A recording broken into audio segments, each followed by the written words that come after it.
Well, I didn't think it was very good. I don't want to be rude. I'm a longtime fan of Guillermo del Toro's work. I'm a defender of some of his like slightly more controversial films. Like I'm much more interested in Nightmare Alley than The Shape of Water, and I thought that this was like kind of a misfire in a lot of ways. Now they made an interesting choice to premiere it at Telluride very late in the festival. So it And was like nine. literally late at night, right? Yeah, and twin 9:30 and 10 p.m. screenings simultaneously on a Sunday night.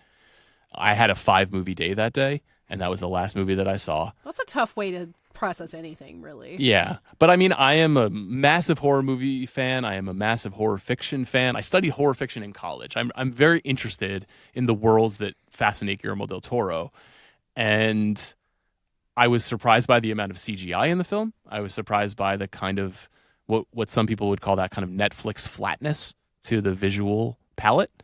And the performance style I thought was pretty consistent with what you get in a Guillermo del Toro movie, but I could feel people in the audience bored to tears.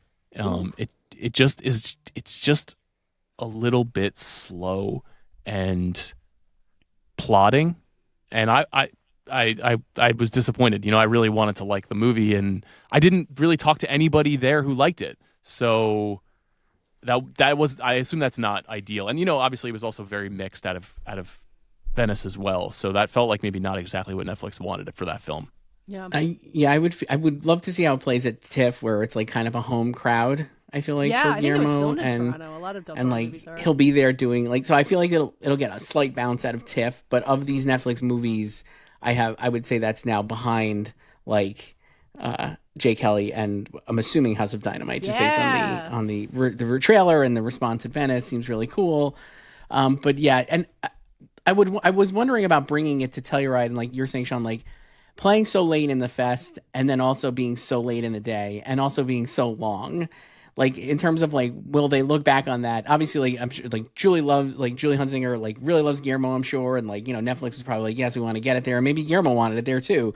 But I'm like, was that the best strategy to kind of like jump from what were pretty solid, like mixed positive at Venice to where Telluride, where it kind of played flat. Now the positive is that like nobody's really noticed that. I feel like if you talk, it's like because the Venice reviews are so loud beforehand Yeah. that I don't think like they kind of still were kind of carrying the conversation versus like the people who saw it at Telluride who were maybe like not as into it.